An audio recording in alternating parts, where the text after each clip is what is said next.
तो आदाब, नमस्कार, गुड इवनिंग, सत श्री अकाल। एक बार फिर आप तमाम लोगों का स्वागत है क्राइम तक की कहानी के इस एपिसोड में। उम्मीद है पूरी फैमिली अच्छी होगी, अपना और अपनों का ख्याल रख रही होगी। कई बार क्राइम से ज्यादा कहीं दिलचस्प उस क्राइम की इन्वेस्टिगेशन हो जाती है। मतलब एक क्राइम हुआ लेकिन फिर पुलिस कैसे उसकी जांच करती है, उस जांच के दौरान बहुत सारे दिलचस्प मोड़ आते हैं। और कई क्राइम तो इस तरीके से जो सुलझाए जाते हैं, बड़ी बड़ी वारदातें, उसमें पुलिस ने जिस तरीके से काम किया होता है, उसकी अगर बारीकियों को हम सुने या समझते हैं तो लगता है कि यार ये कैसी इन्वेस्टिगेशन होगी। मतलब सुनने और सुनाने में बड़ा आसान लगता है, लेकिन उसमें कई दिन, हफ्ते, महीने, सालों की मेहनत शामिल होती है। आज की कहानी ऐसी एक क्राइम इन्वेस्टिगेशन की बेहद नायाब और दिलचस्प कहानी है। कहानी कर्नाटक की है। कहानी की शुरुआत 2012 सितंबर के महीने में होती है। कर्नाटक की उडुपी में एक नए SSP, senior superintendent of police की तैनाती होती है। हर नया पुलिस अफसर जब किसी इलाके में पोस्टिंग पाता है तो उसकी कोशिश होती है कि शुरू में थोड़ा दिखाऊं कि बेहतर हम कैसे काम कर सकते हैं। फिर धीरे धीरे कई बार वो सिस्टम का हिस्सा हो जाते हैं, फिर सब कुछ भूल जाते हैं। लेकिन इन एसएसपी साहब ने, जिनका नाम SD शरणप्पा था, चार्ज संभालते उडुपी में अपने सारे जितने भी स्टेशन थे, पुलिस स्टेशन, सभी पुलिस स्टेशन के इंचार्ज को बुलाया और एक meeting the. Law and order के अलावा उन्होंने कहा कि मुझे हर पुलिस स्टेशन के जो सबसे ओल्डेस्ट केस हैं, जो अब तक सुलझे नहीं है, जिन्हें सुलझाया नहीं जा सका, उनकी डिटेल्स चाहिए। और हर पुलिस वालों का अब काम है, हर पुलिस स्टेशन के उनके जुरिसडिक्शन में, कि जो जो अनसॉल्व केसेस हैं उनको सुलझाना, और ये प्रायोरिटी होगी। तमाम पुलिस स्टेशन की पुरानी फाइलों को खंगाला गया, ढूंढ ढूंढ कर पुराने केसेस की लिस्ट बनाई गई, एसएसपी साहब के दफ्तर में भेजी गई। फिर एक मीटिंग हुई, उन केसेस के ऊपर दोबारा नजर डाली गई, और फिर उन केसेस में से ऐसे केस जो बेहद दिलचस्प भी थे और जिन्हें लगता था सुलझाया जा सकता था, अब तक क्यों नहीं सुलझा, उस पर खास नजर डाली गई। इत्तेफाक से उस वक्त उसी कर्नाटक के पुत्तर पुलिस स्टेशन में एक नए नए इंस्पेक्टर की भी बहाली हुई थी। जैसे एसपी साहब आए थे, सुरेश कुमार पी, इन इंस्पेक्टर साहब का नाम था। ये पुत्तर में तैनाती पाया था इन्होंने। तो एसएसपी के हुक्म के हिसाब से इन्होंने भी उस पुत्तर पुलिस स्टेशन की पुराने फाइलों को खंगालना शुरू किया। कुछ केसेस इन्होंने निकाले जो अनसॉल्व थे, एसएसपी के दफ्तर में भेजा गया। अब एसएसपी साहब ने उसमें से कुछ केसेस पे कहा कि इस पे आप लोग काम कीजिए। अब पी कुमार ने कई केसेस में जो सबसे पहला केस चुना वो 2012 में करीब 11 साल पुराना हो चुका था, यानी 2001 का एक केस था। असल में उन्होंने उस केस की कई बार स्टडी की, उस इंस्पेक्टर ने। स्टडी करने के बाद पूरा उस केस, जब ये हुआ था इंसिडेंट, तब भी जो पुलिस की टीम थी उसने बड़ा अच्छा काम किया था। कम से कम जांच के मामले में हर चीज रिकॉर्ड पर थी।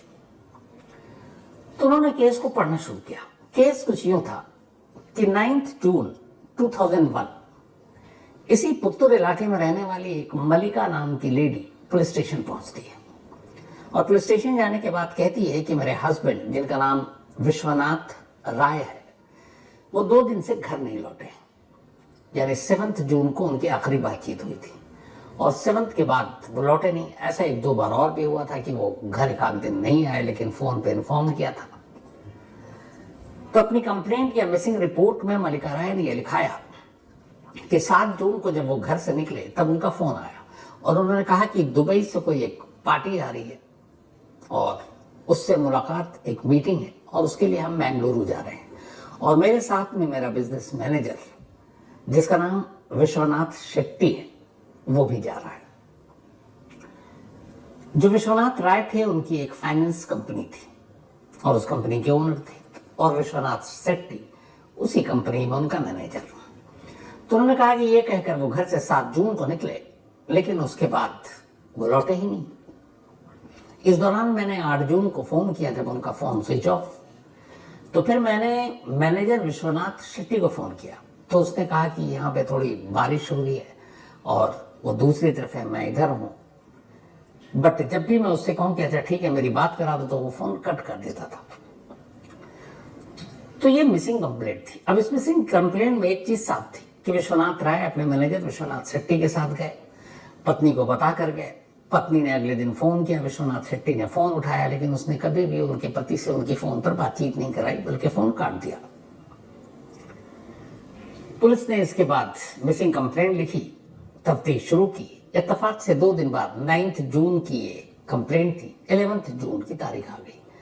11 जून को एक दूसरे पुलिस स्टेशन के करीब एक लावारिस लाश मिलती है। उस लावारिस लाश की मतलब पहचाने जाने लायक नहीं थी। तो पुलिस ने उस लावारिस लाश को उठाया, उसको पोस्टमार्टम कराया और मॉर्चरी में लाश को रख दी। अब चूंकि इधर एक मिसिंग कंप्लेंट थी, तमाम पुलिस स्टेशन को भी खबर दी गई कि एक लावारिस लाश मिली है। तो जब पुट्टर पुलिस स्टेशन को इस लावारिस लाश के बारे में जानकारी मिली, तो वो उस पुलिस स्टेशन को कांटेक्ट करती है और फिर मॉर्चरी जाती है। लाश की कोई शिनाख्त नहीं थी, बस सिर्फ एक था कि लाश ने जो कमीज पहन रखी थी, जो शर्ट, उसके ऊपर एक लेबल लगा हुआ था और उस कॉलर पर सिंधु पुट्टर 21376 ये लेबल पे लिखा हुआ था।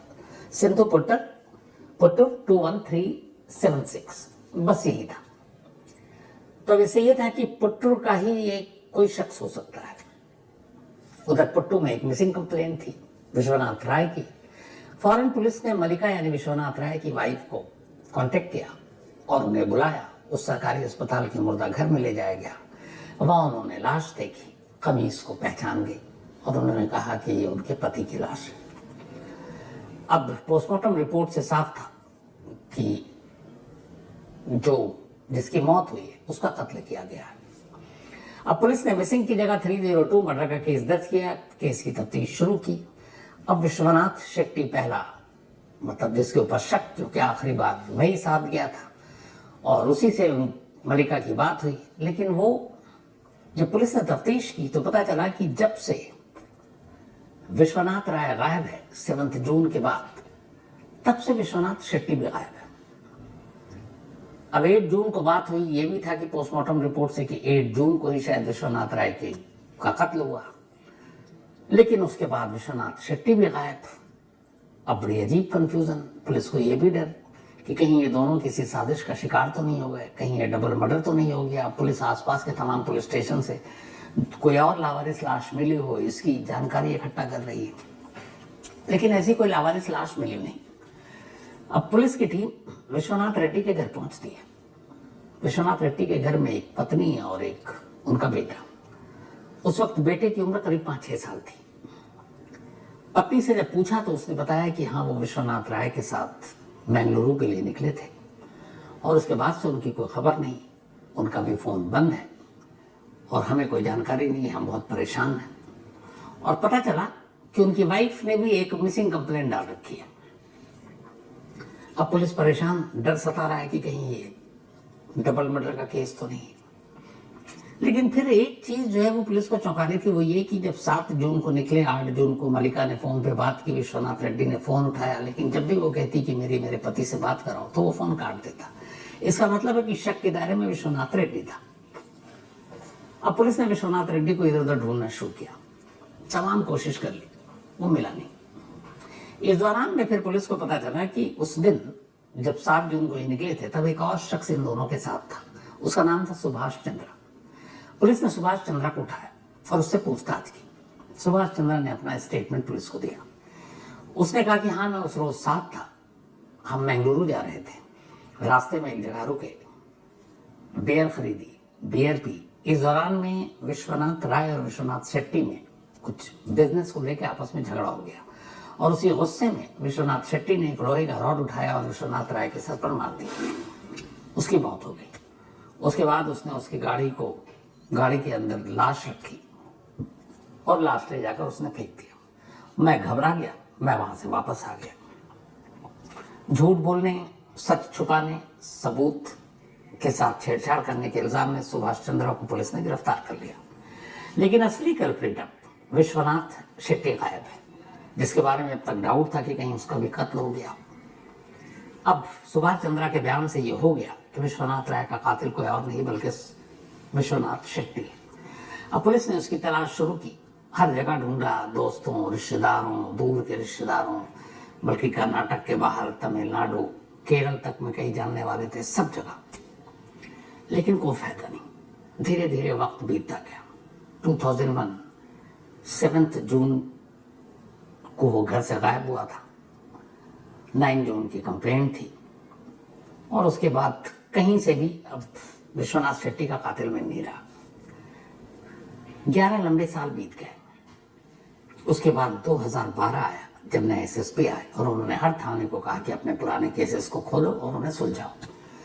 तो अब नए इंस्पेक्टर सुरेश कुमार ने जब ये फाइल पढ़ी विश्वनाथ राय मर्डर केस की, तो उस फाइल को उन्होंने कई बार पढ़ी। उन्हें कुछ समझ में नहीं आया कि कैसे इस केस को सुलझाया जाए, लेकिन होमवर्क बहुत अच्छा किया था उस वक्त के इन्वेस्टिगेटिंग अफसर ने और बाकी हर चीज अपनी जगह पर फाइल में मौजूद थी। वो फाइल पढ़ते रहे, कोई नई चीज मिल नहीं रही थी। कुछ दिन बीत गए, पूरा उनका ध्यान अब इस केस पे है कि यार इसको सुलझाना है। दिन रात सोते जागते वो इस फाइल, इस केस, इसके किसी क्लू के बारे में पता करना शुरू किया। अपने लोगों को भेजा कि पता करो यार विश्वनाथ शेट्टी ने अपने फैमिली से कहीं कांटेक्ट किया कि नहीं किया। वो सब भी आ गए कि नहीं। पूरे गांव मोहल्ले, दूर के रिश्तेदार, नजदीकी रिश्तेदार, हर जगह पता कर लिया। पिछले 12 साल से उसका कोई सुराग नहीं है। अब ये सितंबर 2012 में इस केस को खोलने का हुक्म दिया गया था। 2013 आ गया। इधर इंस्पेक्टर सुरेश कुमार को कोई कामयाबी नहीं मिल रही है। उन्हें लग रहा है कि कुछ मिसिंग है। तभी एक रोज वो फिर से, तो अब तक दर्जनों बार उस केस फाइल को पढ़ चुके, एक बार फिर पढ़ रहे। पढ़ते पढ़ते अचानक 2 लाइनों पर जाकर उनकी नजर गड़ गई और इन 2 लाइनों से उनकी आंखें चमक उठी। उन्हें लगा कि इस केस को सुलझाना है तो इन्हीं 2 लाइनों पर फोकस करो। वो लाइन क्या थी? जब विश्वनाथ शेट्टी को ढूंढने के लिए 12 साल बाद उन्होंने अपने सिपाहियों को सबको भेजा उस इलाके में जहां वो रहता था, तो पता चला कि नहीं, वो कभी लौट कर नहीं आया, आज तक नहीं आया। फिर उन्होंने पढ़ा कि यार लौटा नहीं, उसकी एक मिसिंग कंप्लेंट भी है विश्वनाथ शेट्टी की। तो उसमें पुलिस ने क्या रिपोर्ट दाखिल की? जैसे यहाँ एक मर्डर केस था, 12 साल से सुलझाया नहीं, एक जिंदा शख्स उधर भी मिसिंग कंप्लेंट उसकी वाइफ का डाला, तो उसका क्या हुआ? ये सोचते ही वो फौरन उस पुलिस स्टेशन में पहुंचते हैं जहां विश्वनाथ शेट्टी की वाइफ ने 12 साल पहले मिसिंग कंप्लेंट अपने पति की दर्ज कराई थी कि 7 जून को वो निकले और उसके बाद घर नहीं लौटे। वहां जाकर सारे उस पुराने आईओ वहां की उस केस फाइल को निकाला, तो पता चला कि शुरुआत में जब ये कंप्लेंट लिखाई थी उन्होंने 9 जून 2001, उसके बाद जून के महीने में और जुलाई के महीने में करीब 5 से 7 बार विश्वनाथ शेट्टी की वाइफ पुलिस स्टेशन गई ये पता करने कि उनके पति का कोई सुराग मिला, जिंदा है नहीं है, क्योंकि विश्वनाथ राय की लाश मिली थी तो ये भी था कि कहीं मर तो नहीं गए। लेकिन बाकी जब रिपोर्ट पढ़नी शुरू की मिसिंग, तो उस थाने के तमाम पुलिस वालों ने जो उससे तबादला हो गया, जो नए आए, जो पुराने थे, जब इंस्पेक्टर सुरेश कुमार ने पता किया तो एक चौंकाने वाली जानकारी मिली। जानकारी ये कि जून से लेकर जुलाई अगस्त तक तो उनकी पत्नी कई बार थाने के चक्कर लगाई अपने पति के बारे में, उसके केस के बारे में जानकारी हासिल करने, लेकिन उसके बाद धीरे धीरे उसने थाना आना बंद कर दिया। पिछले 11-12 सालों में उसने कभी थाने में जाकर यह जानने की कोशिश नहीं की कि उसके पति का क्या हुआ, वो मिला, उसकी कोई खबर मिली, जिंदा है भी कि नहीं, कोई लाश तो नहीं मिली लावारिस। अब ये बात इंस्पेक्टर को थोड़ा सा अजीब लगा कि एक शख्स जो गायब है और उसकी पत्नी 11-12 साल हो गए, कभी जाकर पता ही नहीं कर रही है पुलिस स्टेशन में कि मेरे पति की असलियत क्या, वो कहाँ है, जिंदा भी है कि नहीं। अब इसी एक लाइन पे सुरेश कुमार ने अपना सारा फोकस विश्वनाथ शेट्टी की वाइफ की तरफ घुमा दिया। पता चला कि विश्वनाथ शेट्टी जब से उनका पति गायब हुआ, पति चूंकि एक मैनेजर था फाइनेंस कंपनी में, तो वो अपने और अपने बच्चों को पालने के लिए उसने वहीं लोकल कोर्ट में एक कैंटीन में काम करना शुरू कर दिया था। कोर्ट के अंदर उसे एक कैंटीन मिल गई थी जिस कैंटीन को वो चलाती थी। तो उसकी पूरी रैकी शुरू की। अब विश्वनाथ शेट्टी की वाइफ के मोबाइल को पुलिस ने नंबर निकाला और उसके नंबर को अब ट्रैक करना शुरू किया, लेकिन कोई फायदा नहीं हुआ। पुलिस ने उन तमाम नंबरों को खंगाला, लेकिन ऐसा एक भी नंबर नहीं मिला जो लगे कि सस्पिशियस है और जिससे कभी बात होती हो और वो विश्वनाथ शेट्टी करता हो। पुलिस ने आस पड़ोस के लोगों से, रिश्तेदारों से भी पूछ लिया, किसी ने विश्वनाथ शेट्टी को इन 12 सालों में देखा ही नहीं। और ये घर में सिर्फ माँ और बेटे रहते थे। अब 12 साल के बाद बेटा भी करीब 17 साल का हो चुका था, बड़ा हो गया था। पुलिस ने कहा बेटे का भी मोबाइल को खंगालते हैं। किसी तरह बेटे का भी नंबर लिया, उसके भी नंबर को ट्रैक किया। उसके मोबाइल से भी ऐसा एक भी नंबर नहीं मिला जो शक के दायरे में आता हो। अब इंस्पेक्टर सुरेश कुमार को लगा कि यार 12-13 साल के बाद भी हमारे हाथ खाली रह जाएंगे। फिर भी उन्होंने अपने 2 यंग कांस्टेबल को उस गांव में भेज दिया था जहां पे विश्वनाथ शेट्टी की बीवी और बेटे रहते थे, कि तुम्हारा कोई काम नहीं है, तुम वहां जाओ और उन दोनों पे नजर रखो, छोटी छोटी जानकारी इकट्ठा करो आस पड़ोस के लोगों से। अब दोनों यंग कांस्टेबल वहां गए। उन्होंने वहां के एक लोकल कांस्टेबल से दोस्ती कर ली, लोकल थाने के पुलिस से। अब उस कांस्टेबल के साथ कई हफ्ते उन्होंने गुजारे। पता चला कि विश्वनाथ शेट्टी का जो बेटा है, अब 17 साल की उम्र हो गई, वो बहुत अच्छा क्रिकेट खेलता है, एक बेहतरीन ऑलराउंडर है। और उस पूरे इलाके में जो भी क्रिकेट का बड़ा टूर्नामेंट होता है वो उसमें हिस्सा लेता है, बाकायदा वो एक टीम का पार्ट है और टीम का बड़ा अहम मेंबर है। इत्तेफाक से जिस इलाके में वो रहता था, उस इलाके की जो पुलिस थी, जो थाना था, उसका भी एक कांस्टेबल उसी तरीके से यंग था और क्रिकेट का शौकीन था। तो वो भी क्रिकेट खेलता था और तमाम टूर्नामेंट में हिस्सा लेता था। और इसी क्रिकेट की वजह से वो विश्वनाथ शेट्टी के बेटे का दोस्त भी था, वो जानता था। ये बात उन दोनों कांस्टेबल ने इंस्पेक्टर को बताई पुत्तूर में। अब अभी तक इंस्पेक्टर को लग रहा था कि कुछ तो है जो हमसे मिसिंग है। जब ये खबर मिली तब उन्होंने कहा ठीक है, उस कांस्टेबल से कहो कि उसके बेटे को अपने भरोसे में ले और शायद उससे कुछ उगलवा सके। बात हुई कि ठीक है। तभी एक रोज एक क्रिकेट टूर्नामेंट चल रहा था। अब कांस्टेबल जो है लोकल, उसे कहा गया था कि उसके करीब जाना है। माँ और बेटे का मोबाइल चेक कर लिया गया था, कुछ मिला नहीं। एक रोज जब मैच चल रहा था तो बेटा चला गया बैटिंग करने के लिए और उसके सारे किट, मोबाइल सब वही रखे हुए थे। जब वो बैटिंग कर रहा था, ये कांस्टेबल उस वक्त बाहर बैठा हुआ था। जब वो बाहर बैठा था तभी अचानक उसके किट विट पे नजर पड़ी, एक फोन की घंटी बजी। उसने फोन उठाकर कट कर दिया। कट करने के बाद उसने ध्यान से देखा तो देखा कि 2 फोन है। अब 2 मोबाइल देखकर वो थोड़ा सा चौंका, पर फिर भी उसे लगा कि बच्चा है, लड़का है, आजकल लोग 2 रखते हैं शौक से। तो उसने कहा ठीक है, कोई फर्क नहीं। उसने वो फोन वापस रख दिया। उसके बाद वो खेल कर आया। उसने कहा तुम्हारा कोई फोन बज रहा था, मैंने काट दिया। उसने कहा थैंक यू। उसके बाद वो चला गया। अब मैच के बाद हर दिन वो 2 पुलिस जो पुट्टूर से आई हुई थी, स्पेशली कांस्टेबल, वो डिपेंडेंट थे इस कांस्टेबल पर, तो वो डेली पूछते थे क्या हुआ। तो उन्होंने पूछा कि आज क्या हुआ मैच में, कौन हार जीत, कैसा खेला। तो उन्होंने पूछा और कोई बात बताओ, उससे कुछ उसने उगला। उसने कहा नहीं, कुछ उगला नहीं। फिर उसने अचानक यूं ही वेग सा बताया कि यार वो जब बैटिंग कर रहा था मैं उसके लगेज के पास था, किट के पास जो क्रिकेट का होता है। तो अचानक उसका फोन बजा था। मैं सोचा पहले उठाऊं, फिर मैंने कहा क्यों उठाऊं, रख दिया। तो उन्होंने कहा तुझे उठाना चाहिए था, क्या पता उससे कोई क्लू मिले। बोला नहीं, दूसरे कैसे उठाता।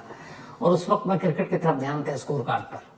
तो बोला कि उस दिन 2 फोन देखे मैंने उसके। अब जैसे ये 2 फोन की बात सुनी दोनों कांस्टेबल ने, उनके कान खड़े हो गए, क्योंकि उन्होंने ऑलरेडी उसके एक फोन की पूरी रेकी करवा रखी थी। उसके सीडीआर निकाल रखे थे, माँ के भी और बेटे के भी, और उनमें से कुछ नहीं मिला। अब जैसे ही पता चला कि बेटे के पास 2 मोबाइल है, अब उनको कान खड़े। उन्होंने इंस्पेक्टर को बताई बात। इंस्पेक्टर को लगा कि शायद दूसरे फोन से कुछ राज मिले। अब उन्होंने दूसरे फोन का पीछा शुरू किया। फिर एक क्रिकेट मैच हुआ और उस मैच के दौरान उस कांस्टेबल ने उससे उसका दूसरा नंबर ले लिया मांग कर। बोला तेरा दूसरा नंबर भी मोबाइल देखा मैंने, कभी इमरजेंसी हो तो दे देना है, मैच के दौरान कहीं टूर्नामेंट में काम आएगा। उसे कुछ आइडिया ही नहीं था, उसने दूसरा मोबाइल नंबर दे दिया। जब दूसरा मोबाइल पुलिस के हाथ लगा तब उसकी सीडीआर निकाली गई, कॉल डिटेल रिकॉर्ड। शुरुआत में उसमें भी कुछ नहीं मिला। पहले 3 महीने की निकाली गई, कोई फायदा नहीं। फिर 6 महीने की, फिर 1 साल की।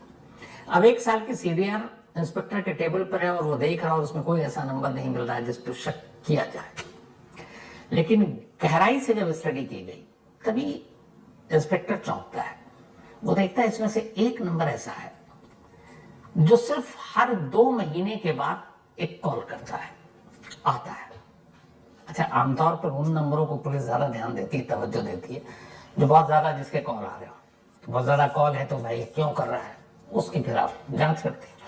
पर यहाँ पुलिस उस चीज को तो चेक कर रही थी, ज्यादा कॉल किसके हैं, सबको छान मारा, कुछ नहीं मिला।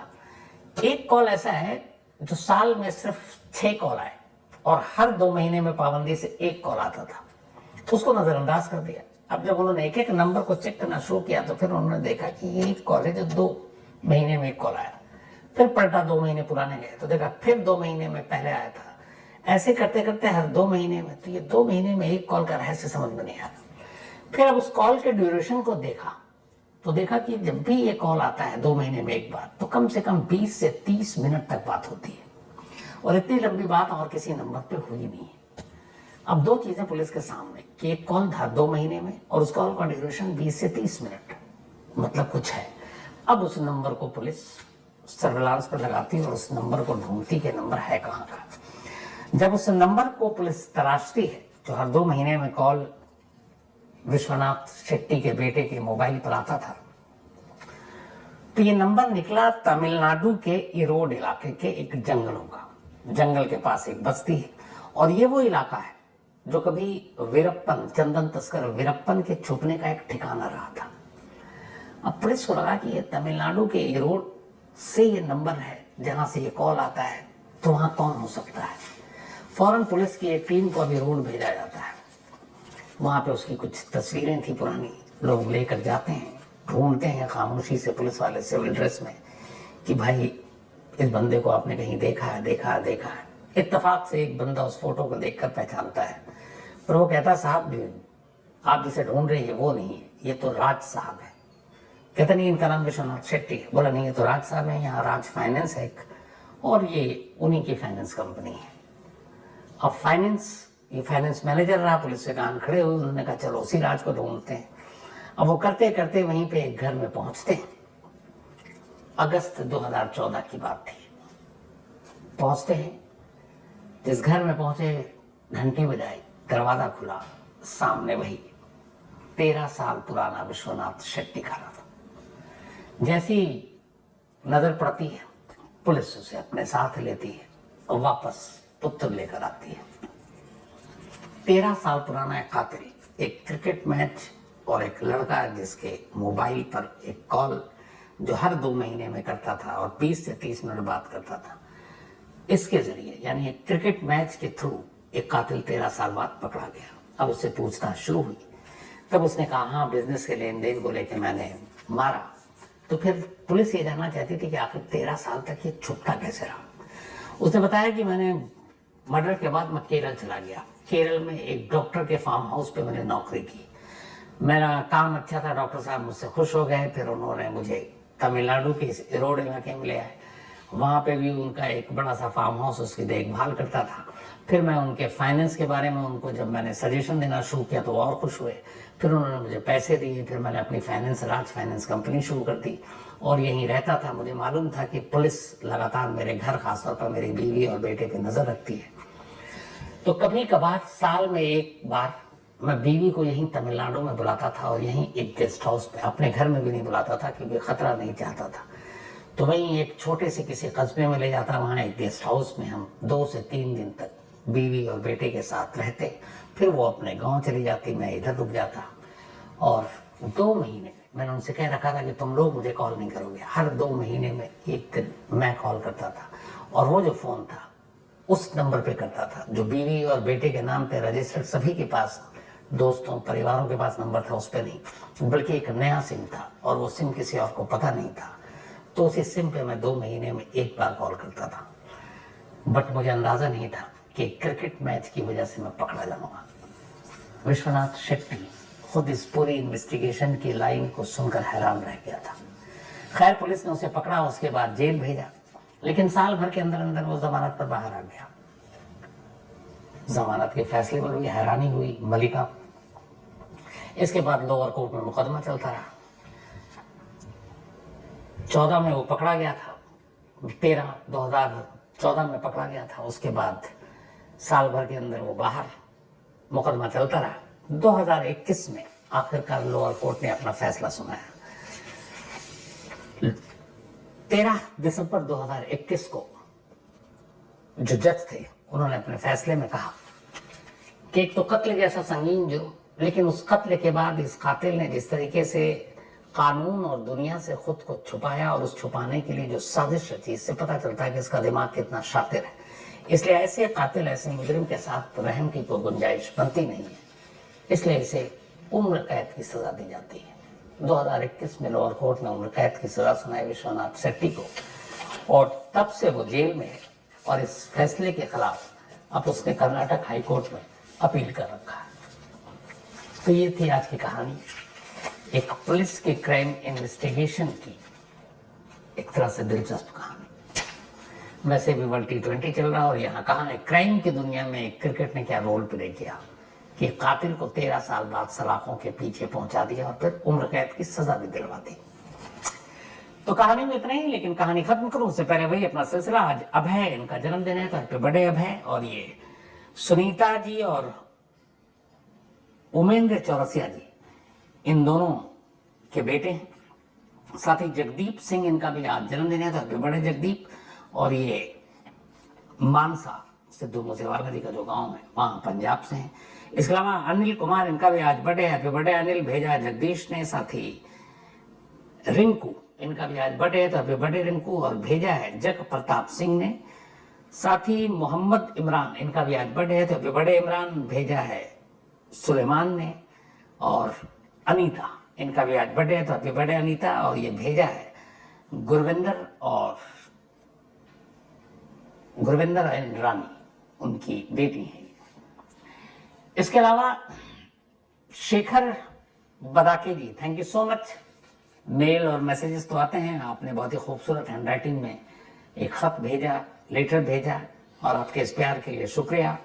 बैनर्जी को भी मैंने आपका लेटर पढ़ा दिया है, तो thank you so much Shekhar भाई, पुणे से हैं ये। इसके अलावा Apoorva Shrivastava, thank you so much. और पक्का मैं बीच बीच में, मैंने जैसे कहा था, जब जब बारी आएगी इसकी पिक्स और कहानियां आपको सुनाता रहूंगा, दिखाता रहूंगा। अरविंद कुमार, इन्होंने यूपी मर्डर की एक बारे में खबर भेजी, और मैंने अरविंद भाई अपने रिपोर्टर को भेज दिया है, तो जल्दी इस पर कुछ ना कुछ हो जाएगा।